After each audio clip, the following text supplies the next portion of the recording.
Hello and welcome back to Wrestle Expro. तो आज हम लोग बात करने वाले हैं नई नई चैंपियनशिप और रोमन रेंस के बारे में, लेकिन इंट्रो के बाद ऑब्वियसली। So let's go.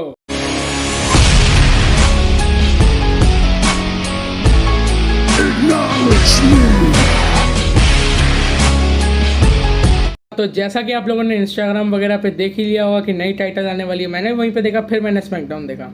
तो भाई आप लोग मेरे को एक चीज़ बताना, ये जो नई वाली चैंपियनशिप है ये स्नूप डॉग के टाइटल जैसी क्यों दिखती है? अगर आप लोग को पता है तो कमेंट्स बताना। तो अब हम लोग आगे आते हैं स्मैकडाउन के ऊपर में। ट्रिपल एच अपना प्रोमो कट ही कर रहे होते हैं, उसी समय में आते हैं tribal chief head of the table Roman Reigns अपने दोनों टाइटल्स अपने ऊपर लेके। उन्हें पता था कि ट्रिपल एच उन्हें हॉनर करने वाले हैं, इसलिए वो एक नया टाइटल लाए। फिर ट्रिपल एच ये चीज़ कहते हैं, to honour the tribal chief for the 1000 days of the celebration, now I have got a new title for him. फिर उसके बाद जब वहाँ से वो पर्दा हटता है और मैं जब वो चैंपियनशिप को देखता हूँ पर्दा हटने के बाद, मैं बोलता हूँ भाई ये क्या डिज़ाइन है, तुमने एकदम सेम वाले तो ला के दे दिया, बस सामने में हल्का सा गोल्ड लगा दिया, बाकी तो ब्लैक वो भी चीज़ है भाई भैया। मैं बोलता हूँ ये जो टाइटल है ना तुम लोगों ने लाया, इट्स परफेक्ट। फिर मतलब तुम नया डिज़ाइन ला सकते थे ना, लेकिन जब उन्हें ट्रिपल एच पहना रहे थे तभी एकदम परफेक्ट लग रहा था रोमन पे। उसके बाद आता है यहाँ पे दी ऊसोस। ओ माय गॉड, जब द ऊसोस आते हैं ना तो रोमन रेंस ने पॉल हेमन को समझा रखा था कि ऊसोस नहीं आने चाहिए, लेकिन पॉल हेमन ने बोला भी था ऊसोस को, लेकिन फिर भी ऊसोस आ गए। इस चीज़ के बाद रोमन पॉल हेमन पे एकदम गुस्सा हो रहे होते हैं, लेकिन जैसे ही दी ऊसोस रिंग के अंदर आते हैं रोमन रेंस बोल रहे होते हैं तुम लोग यहाँ पे कैसे आ गए, मैंने मना किया था ना पॉल हेमन को कि तुम लोग को नहीं आना, और फिर भी तुम लोग आ गए। तभी उस चीज़ के बाद में हाथ में आता है माइक जिमी ऊसो के, और जिमी ऊसो ये चीज़ बता रहे होते हैं, you are not my brother, Jey Uso and Solo Sikoa are my real brother, और मैं ही जे ऊसो का एक असली ब्रदर हूँ।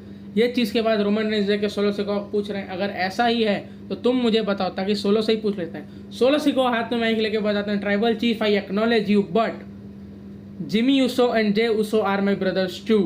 ये चीज़ बोलने के बाद में ना जो रोमन रेंस जो है उनके जो आइज़ में डिसबिलीव और शॉक दिखता है वो आप देखते ही रह जाएंगे। लेकिन फिर भी जब जिमी ऊसो उनको कंधा मार के कहते हैं यू आर माई ब्रदर, ये बहुत खिलखिला रहे होते हैं वो, और जो जो चेहरा था रोमन रेंस का बहुत डरावना सा, वो डर गए थे उस समय। इतना डर तो उन्हें ब्रॉक लेसनर को देख के भी नहीं लगा होगा। फिर जे ऊसो उन्हें समझा रहे होते हैं कि हम लोग रीयूनाइट कर सकते हैं ब्लड लाइन के, आ जाओ मेरे भाई, you are my brother, let's go, we can reunite the bloodline. लेकिन इसी समय जो चीज़ होती है अब आप लोग आगे देखेंगे, जैसे ही जे ऊसो को रोमन रेंस हक कर रहे होते हैं उसके बाद वो जिमी ऊसो आते हैं रोमन रेंस को हक करने। ब्लड लाइन रीयूनाइट होने ही वाली होती, लेकिन मैंने सोच लिया था यहाँ पे कुछ ना कुछ तो कांड होने ही वाला है। तभी रोमन रेंस जिमी ऊसो कहते हैं नो, और वहीं से एक समोन स्पाइक आती है सीधा के सीधा जिमी ऊसो के गले पे। भाई ये आदमी जब भी किसी को समोन स्पाइक मारता है ना भाई, इतना ज़्यादा इम्पैक्टफुल मूव लगता है वो। उसी के बाद जब वो गला पकड़ के वहीं पर बैठे हुए थे, फिर वहाँ से रोमन रेंस चलते चलते बाहर निकल जाते हैं। This is much for this video guys, यही था स्मैकडाउन का रिव्यू। तो अब आगे मिलते हैं कह लो, लेकिन नाइट ऑफ चैंपियंस की तरह जब उन्होंने उनके मुंह पे ऐसा धक्का मारा ना, मस्त। रोमन रेंस जो है ना गाइस, मेरे को एक सिंगल बेल्ट की जगह ना मेरे को डबल बेल्ट्स में ज्यादा अच्छे लगते थे। अगर आप लोगों के भी ये सेम थॉट्स है तो मेरे को कमेंट सेक्शन में आप लोग प्लीज जरूर बताना। So that is much for this video guys, I will meet you in the next one. तब तक के लिए बाय बाय।